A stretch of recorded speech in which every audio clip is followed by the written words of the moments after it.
Ladies and gentlemen, our next speaker, Mr. Krish Sankar, is one of the finest leaders in the areas of HR. Not only is he known for his able leadership, but also for his exemplary work towards building human capital in few of the fantastic organizations. It will be a pleasure for us when we hear him speak on the subject title as Reinventing HR for Tomorrow. I request Ms. Meeti Randeri, founder and principal consultant E for HR Associate and Executive Committee member in HRD Ahmedabad, to kindly introduce him and invite him for his session. Good afternoon, everyone. It gives me immense pleasure to introduce Mr. Krishnamurthy Shankar, or Krish as he is fondly called, the Group HR Head of Infosys. An XLRI pass out, Krish has over 30 years of experience in organizations like Bharti Airtel, Philips, Hindustan Unilever as well as Unilever, facilitating transformation and capability development. He also has an executive certificate in strategy and organization from the Stanford Graduate School of Business. He is the renowned author of the much acclaimed playbook for HR, Catalyze, Power Up Your People Ecosystem. And he is passionate about exploring new ideas in HR and OD and sharing them with everyone at large. A warm welcome to you, Krish. Good afternoon, everybody. Good. Kem Cho. Chalo, good to have you all here. It's a pleasure to be here. I have very fond memories of Gujarat. I spent about almost 4 years working in Kandla Free Trade Zone in Gandhidham, and it brings back great memories of coming here. As I was sitting here listening, I thought I should just kind of say, go back. There's nothing that I have to say. You had some wonderful presentation this morning by Swamiji, Dr. T.V. Rao, Rajiv. I think they've covered everything. I think at the heart of it, what is HR is what, Swamiji spoke about. It is about how do you create this whole feeling of volunteers within your organization. Yeah, I think that's the heart of HR. So if you can get all your employees to be like volunteers, that people are here and create something like this, which is a phenomenal thing, that's what HR is all about. So we know what it is. So I don't think there's more that I want to say. But since, Mayur Bhai has called me and said, listen, you have to say something, I'm going to talk a little bit more the nuts and bolts. Yeah, you heard all the visionary stuff. I'm going to talk more the nuts and bolts about, what are the changes that are happening and what can we do specifically in HR. Yeah, and if you've got any questions, I'm really happy to answer them. But coming after all the great leaders and teachers, I mean, I must say that, I think you've heard all the wisdom. This is going to be much more the real nuts and bolts of what we can do.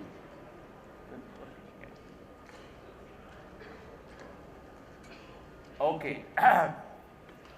So what I'll try and do is talk about this whole thing when we're talking of 2030, and how do you reinvent HR? And I'll try and see if we can go into some specific ideas that we can talk about. So what are the changes that are happening? Yeah. I think I just want to talk about 3 key things, and then maybe we can really understand what is the impact on what we can do in HR. Yeah. First, there is this changing world of work. We'll talk a little bit about that. What are some of the changes and how are they impacting us? Yeah. The second, we got to also understand the changing expectations of people. Many of you have children who may be 18, 20 years old. There are many things that they are doing which are very different. And we as HR people have to look at the future and say, what is it that they are expecting? What are people expecting differently, and how we can change and look at HR.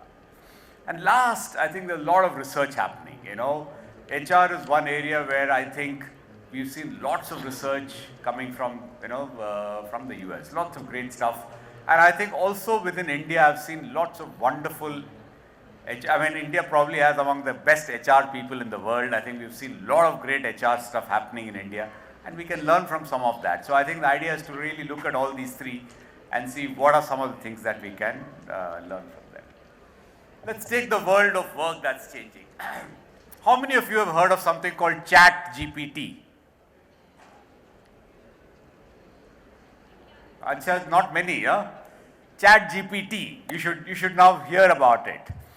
Go to, if you're keen to learn, go to a website called openai.com. Go there, put Chat GPT and understand what it is. Now Chat GPT is what they call as generative AI. I tried it. Today, in Times of India, there is a small article I've written. If you see, I don't know if it's in Ahmedabad edition, there's a small article on skills. And half of that was generated by this Chat GPT. I just put some ideas and Chat GPT gave me the whole article in a way. So therefore, Chat GPT is an AI which will make, it can write anything for you. It can write an essay for you, it can write an article for you, it can do anything for you. So that is the power of AI that's coming. You should all experience it. Go for it, try it, because that's the change you're going to be seeing in our work. AI and automation is going to be really coming in many areas. And I think we as HR are the ones who have to experience it first. You know, one of the things that HR is, we are like the gateway of new ideas to the company. We are the gateway of change to the company. So unless you are experiencing these new ideas and see what it is, you will not bring that change to your company. Yeah? So go there, because we're going to see lots more happening in this whole area of technology and AI. I think the second thing that we're going to talk is, through the pandemic, you've seen every company is now talking of becoming digital. Yeah, digital, and everyone.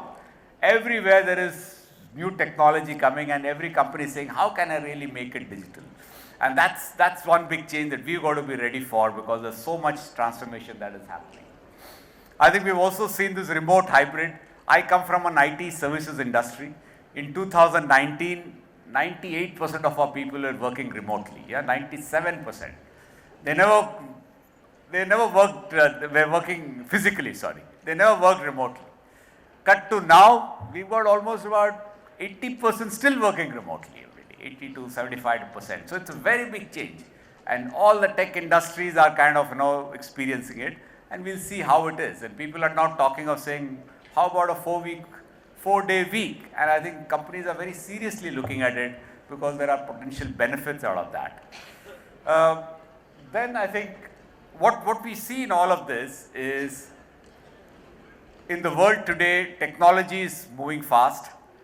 Companies have access to money anywhere. If you have a great idea, you can get money. You can build a brand very fast digitally. But what you can't is your talent and culture. Yeah, I think those two are becoming very important. So I think this is something we got to see. Great changes in technology. You find AI, digitization all around. The only thing that's going to keep you ahead is culture, how your people are behaving. And I think that's something we've got to keep in mind. Yeah, I think so. This is the first context, and then we'll see how we can really look at the changes. The second one is really all about what people's expectations are changing. Yeah. I think this is something you and I are seeing every day. You must be seeing when you talk to your people, your young people. These are some things that we all see. But sometimes we don't put it all together. So it's important for us to step back and say, what are some of the things that people are seeing very differently? And I think one of the things about, if you've read the book called Blink, I think what they say is, the biggest changes are happening in the outliers, and that change will quickly come to the rest of it. So we as HR have to look at that group and say, what are those changes? Your high performers, people they are the ones who want much more faster change. Keep looking at what they want and see how you can bring that in. So what are some changes that I've seen? I think more and more people would say that I want to really, when I started a company, you would look at 20 years in a company, 15 years. Even in Infosys now, there are many people who spend a long time. But the new generation may not think like that. They may eventually do it, but they think in terms of 3 years or something like that. Let me do something for 3 years. If I do well, I'll continue longer. Yeah. So therefore, we all may feel there is less loyalty, but they may not have loyalty so much to a company, but loyalty to the work, loyalty to how they are growing. So that's more important to them, and they don't really see a much more, long career path. So we got to really think about those career horizons that are there, yeah, and how we can really work around it. I think we spoke, and Rajiv and others spoke about this whole thing of purpose. More and more young people are saying, I want to do things that really I'm passionate about. Why is that? Because there are many options, 20 years back, India didn't have many options. Now we have many options. Your young people have many options. Each of us will say, let me think and do something more differently. Yeah? People are taking time off to study a lot more. So I think this focusing on what interests me, my passion and purpose is a very important thing. And more young people would like to do that. Yeah? So I think we as HR have to see how we can tap it for the benefit of the organization. I think this other very important thing we all talk of is Gen Z. Yeah? And I think there is a lot of research around it. If you want to read a nice article, go and there is in Wall Street Journal, there's an article by a person called Jonathan Haidt.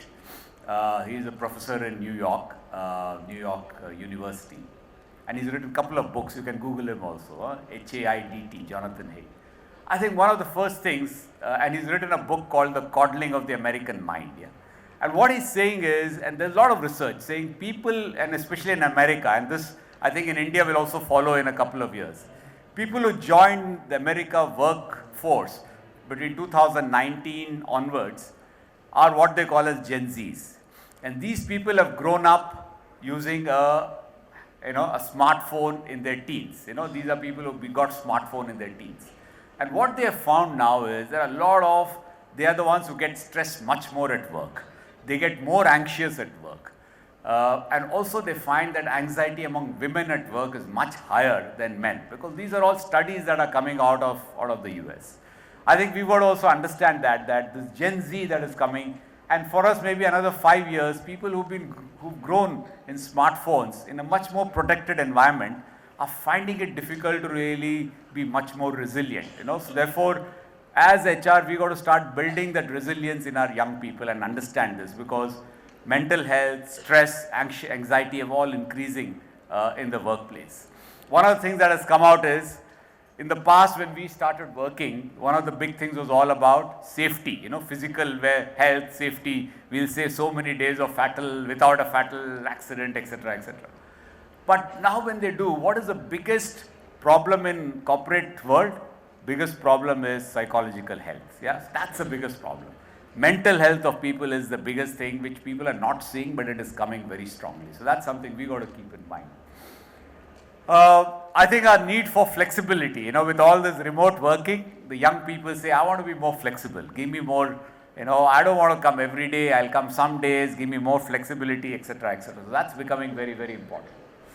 And last part is, we've now spoken about things like moonlighting and others. So young people say, I want to do 2 or 3 different things. I may not do one thing, I want to do 2 or 3 different things.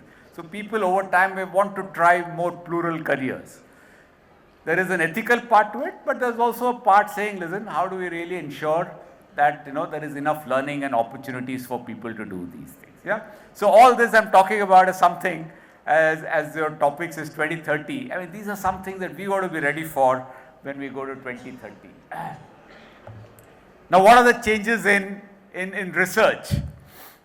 Let me quote a couple of things here. One, there is this whole new research called positive psychology. Yeah? And the father of that is a person called Martin Seligman, who is the father of positive psychology. You can read his book called Flourish and many others. But what are the things that they are doing? There are 3 or 4 things. They've studied what they call as happiness, or what they call as subjective well-being. What makes people happy? And they're saying in the past, it was about solving problems of people. The future is about really understanding how do you tap the strengths. So this whole strengths-based approach is becoming very important. That's something that we as HR have to really learn. Neuroscience is giving us a lot of learning, how people can learn using neuroscience, where people are learning how positive emotions help you learn much more. So we've got to bring those things into our own things. Of course, there is this whole theory that has also come in. If you've read the book called Atomic Habits by Clear, that talks about this whole change of habit. It's taken a lot of theory and made it much more simple.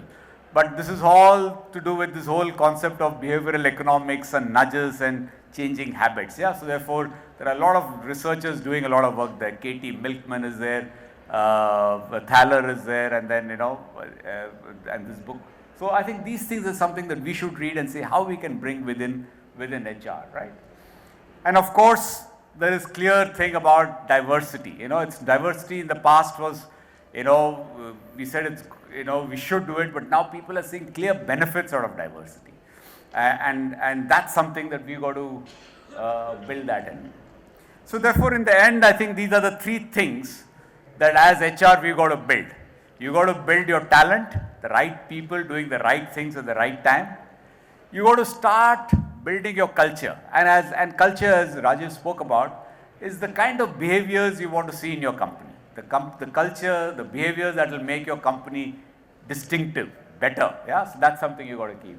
And your reputation and brand, and that's very important because that takes a long time to build, and there is the unseen part of it which can come. And let's talk about now go into one chart which just summarizes what are the kind of things that we in HR should do as we go along. So I'm trying to think of 6 key things that we in HR can look at in the future, the changes that we got to look at as we lead HR. All of you are leaders in HR, some way connected with HR. You may be future leaders in HR as students, but I think start thinking about what are these changes that I can bring about. Yeah. So the first of those changes, I think this learning, how do you make it as a core part of everyday work? That's got to be very critical, because why is that? There are so many things that are changing.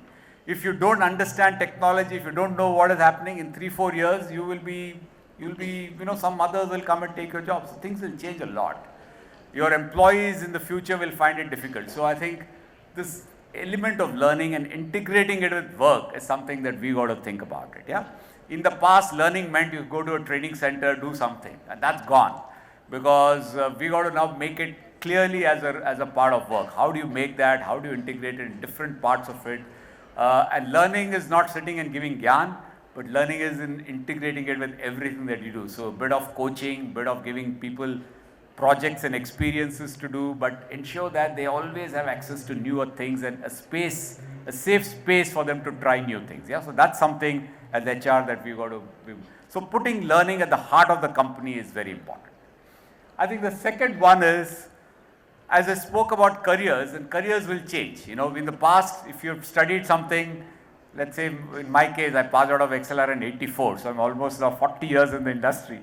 So you can continue doing the same thing. But the future is not going to be that. People after some time, we may have to change careers, may have to do something different. So we as HR have to help people within your organizations reorient, pivot into something new. So if somebody is doing sales, after some time he wants to do something. So this is where this whole concept of what they call as purpose-driven careers or purpose-driven destination. Today I'm an engineer, I start doing like as a software engineer, but they'll say, listen, I'm not happy doing it. I want to do something very different. I want to do something to do with sales. I want to do something to do with, let's say, research. So how do you enable these people to find their purpose? That's something that we as HR should do. And it's important, yeah. Clearly keep their purpose in mind. Ensure that you have a process where you can get people to move around, reskill, so that when they've done something for 10-15 years, they can do something else for the next 10-15 years. That's our responsibility of HR to really build that.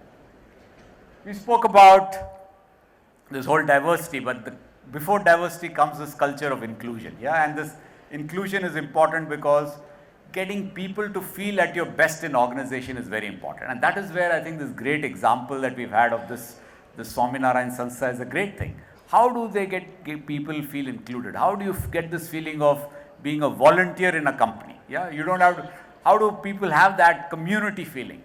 Creating this community of so many people coming together, this is a great learning for us, and that's something we got to build in our organization. Yeah, this feeling of working together for a common purpose, working in an inclusive way, that's one of the big challenges for us.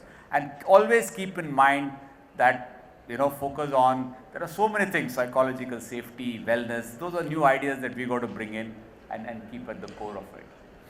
I think the last couple of things are basically really saying that if you now look at it, there are different generations in a company. Yeah, let's take an IT industry. We've got people who come out fresh from colleges, 22, 23 years. They are very different from people who are, let's say, 10 years in the company. When I ask people, 10 years in the company, what is the number 1 or 2 things that you want? For them, number 1 is salary. Number 2, they want work-life balance. Yeah, those are the top 2 things. For people who are at the first 3 years, what is the number 1 or 2 things? They say, I want continuous learning and fast growth. And salary also comes, but learning and fast growth is much more important. Yeah? So therefore, different personas and very different change in people. And when we create HR, I think we got to look at these personas and say, what is it that we got to give to them? Yeah, and therefore, our experience for each of them has to be much more different. Yeah, and I think we are going to see that big differences in newer generations as they come in. So we as HR have to really try and see what are those changes and how can we make it more relevant for them. I think in the past when we started factory work, let's say, when Ford started his first factory, the whole thing was fair day's wage for a fair day's work. It was like a very simple contract. You do this much work, you'll get this wage or a piece rate, those kind of things. Over time it has changed. It has changed to much more what we call a psychological contract. And if you read people like Shumantro Ghoshal and others, they came up with this whole idea of the psychological contract where company says, listen, I will take care of your growth and development and and then you also have to contribute. I think that's also changing. In addition to having that psychological contract, things are changing to what would happen now to much more entrepreneurial contract. Where people, and this is where this whole concept of gig working, etc. is coming. Try and see how you can build that. I think one example I want to give is within Infosys, we started something called an internal gig. So we get people to put up jobs and anybody can apply to do those jobs in addition to their current job. So I am a HR person. In addition to doing what I'm doing, I can apply and do something else. Yeah. And almost every quarter, 26,000 people are signing up for it because they want to do that. They want to learn, they want to do that. So that's a kind of a thing that we've got to start saying, listen, it is not just your job, but how can you help give them opportunities to learn new things, experience new things, and do that. So we're going to have, over the next 10, 15 years, more organization will move to these kind of more entrepreneurial contracts. So we've got to keep that in mind. And I think last part that I want to say is, we're going to have technology and use of analytics in HR, but use it in the flow of work, yeah, and use it to humanize work. Because there is a way to use it to help to make people feel more human, and there is a way you do it which dehumanizes them. I think the role of HR is to say, there is so much power in this thing, how do I bring it to make it much more human? So how do I give the data so people can take decisions? So enable them through your technology, enable them through that analytics. I think that's what is the power that we can build, which helps people become and reach their potential and feel the power of the human thing, yet using the technology and this. So I don't think there is any contradiction. Sometimes we think technology means it is not human. It is not so. We've got to bring it together. There's so much power in the technology, but how do you make it much more human? I think that's the other challenge that we have in HR. So I'll just end with that. So I think we've kind of went through all of it. I think cultures, clearly I spoke about behaviors that your company needs, but behaviors which are also all about what I would call as basic human values, respect, dignity, etc., etc. So I think we've got to really build on these. So in the end, I just want to summarize, saying the role of HR people in the future is going to be these 3 things. The first one, you're going to start by saying, how will you be somebody who's creating this whole thing of fairness, inclusion, etc. Yeah. So you got to be a kind of an architect for creating that within your organization. So that's the first step that you got to do, creating an inclusive organization. The second role that we as HR have to play is really a talent partner, enabling your people to learn new things, coaching them and seeing how they can really come up. And that's the second thing that we got to do. And lastly, I think, as I said, since culture is going to be the key differentiator, how can you define your culture, get your people to behave the way you want? I think those are the 3 key things that we in HR have to really put together as we go forward. So thank you. I think that's a quick kind of nuts and bolts. We've heard all the things, but this is just the nuts and bolts in HR. Thank you very much. Housekeeping announcement, as much excitement and enthusiasm we look forward to have in this hall, as much silence we request from the hall outside, requesting volunteers to please manage that. Thank you, Krish. When I first had the opportunity to hear Krish Sankar as a guest faculty when he addressed our team, we were indeed wanting to hear him once again someday. And today, I think we have been lucky. Those of you who haven't placed your hand on Krish's book, Catalyze, Power Up Your People Ecosystem, I must tell, it's a great read. And if you have read The Times of India Today, you also read him talking about 3 important factors, which is digital fluency, cognitive skills, and interpersonal capabilities. That's what the Times of India features from Krish's article today. Thank you once again, Krish.